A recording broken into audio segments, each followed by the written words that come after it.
Hey, what's going on, everyone, and welcome on back to the channel. Let's go ahead and continue on with little Peter Hammill. Let's go!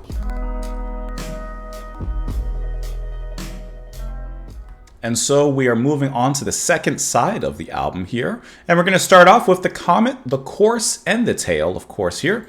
Now, some of you had said, put this with the next two tracks as well. I'm not doing that. Listen, we'll do the next two tracks together, Gog and Magog. We'll put those together, and I'll do them relatively quickly so that I have this still in my mind. But yeah, that's that. Anyways, let's go ahead and listen to the song. We'll talk about it after. Let's jump on in the Comet, the Chorus, and the Tail. Here we go, guys. A little bit of present, past, and future. They say we are endowed with free will. At least it justifies our need for indecision. But before our instincts and the lust to kill, we bow our heads in submission.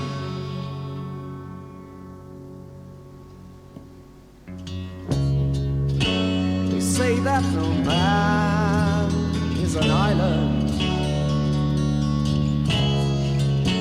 But then they say our castles are our homes. It's felt the choice is ours between peace and violence. Oh yes, we choose alone. While the comet spreads its tail across the sky, it nowhere near defines the course it flies. It's a great line. Nor does it find its own direction.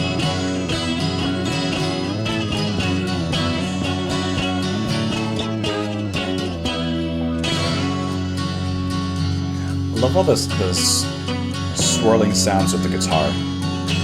For the path of the comet, be sure its constitution is not.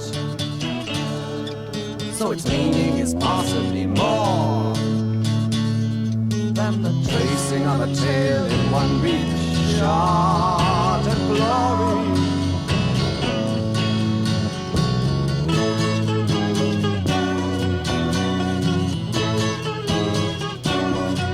Some really nice guitar.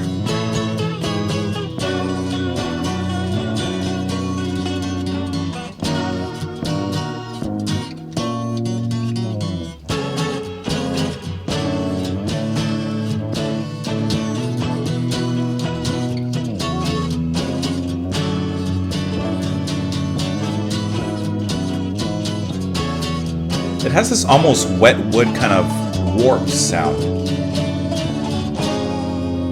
with folk tendencies.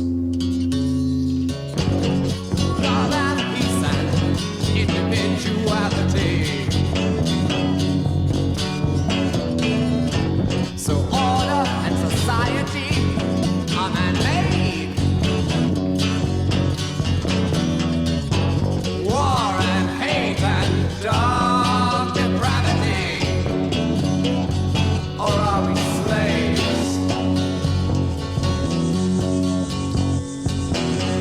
Channeling our energies. Like the death wish and the will to survive. Into finding and preserving enemies. Is that the only way we know we're alive?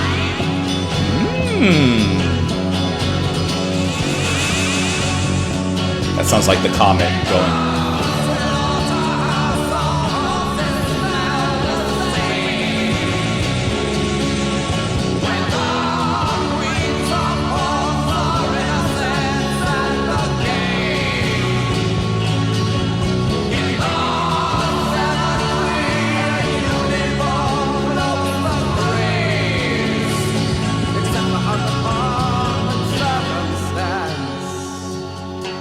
That was a really interesting kind of maelstrom that we were in there, like a little storm. Set in the calendar. Hammill. Reason seems barely enough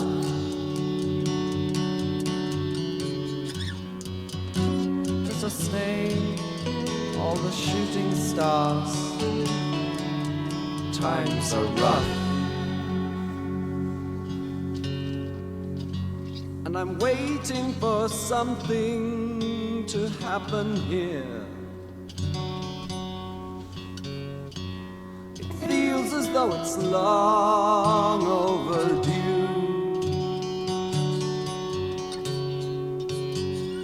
Maybe a restatement of yesteryear, or something entirely new.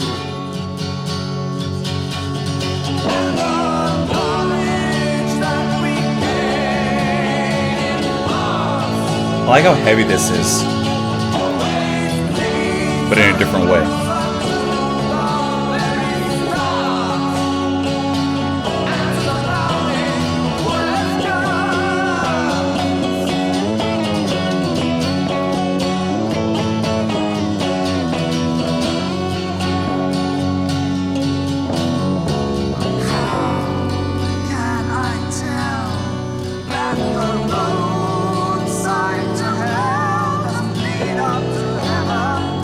Always leave me with a question. Always leaving you thinking. What can I say when it's so lost your way? I am my own direction.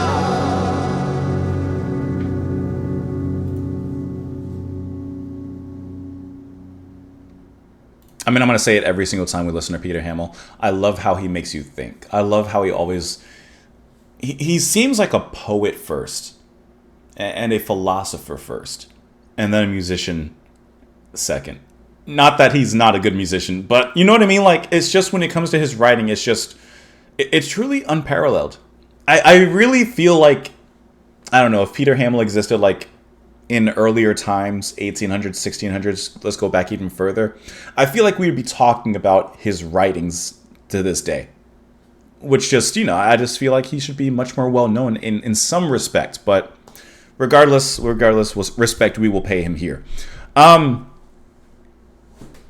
Musically, I like how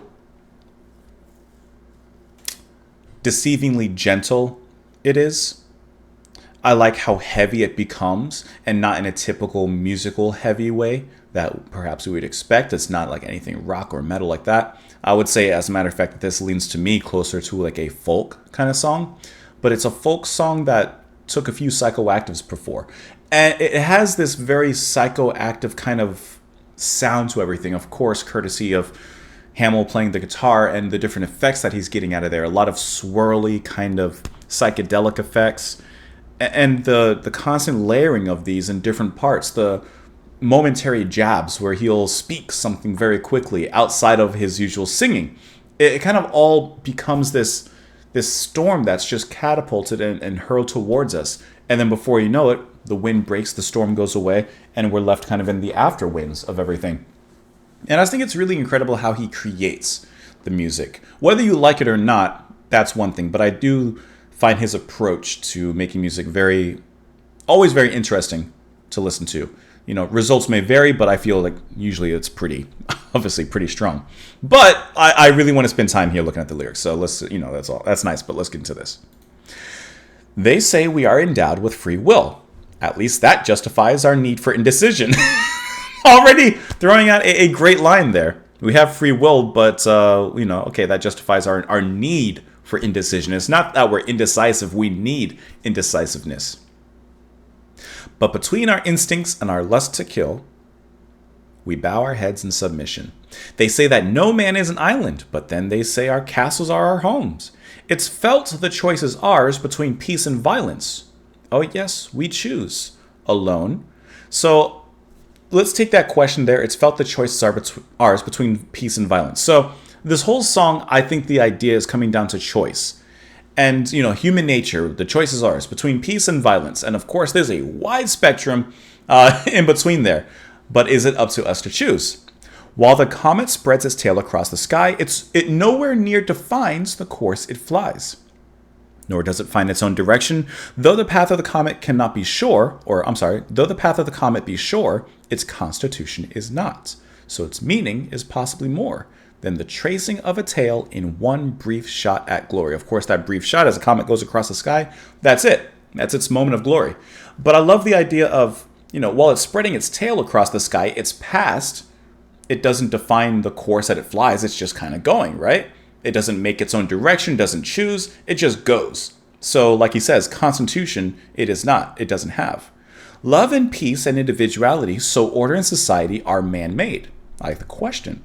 War and hate and dark depravity, or are we slaves?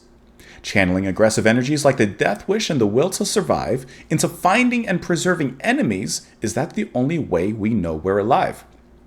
I like that idea of finding and preserving enemies. Like, we have to have an enemy, we have to have a force to fight against, because in a way that seems to be what kind of keeps us driven, keeps us alive. In the slaughterhouse, all corpses smell the same. That's a great line. Doesn't matter who you are, where you came from, your past, present, your thoughts. You're all meat in the end. Whether queens or pawns or innocents at the game. In the cemetery, a uniform cloaks the graves, except for outward pomp and circumstance. There is a time set in the calendar when all reason seems barely enough to sustain all the shooting stars. Times are rough. And I'm waiting for something to happen here. It feels as though it's long overdue. Maybe a restatement of yesteryear or something entirely new. Could the past repeat itself, or is there something new in the future? And the knowledge that we gain in part always leads us closer to the very start and to the founding questions. Our course seems to always provide the same questions from our tail, like a comet. And to the founding questions, how can I tell that the road sign to hell doesn't lead up to heaven? What can I say when, in some obscure way, I am my own direction? You control your fate. Fate is what you make it. Your life is what you make it. How do you know that the road telling you to go this way doesn't actually lead to the other way? I don't know.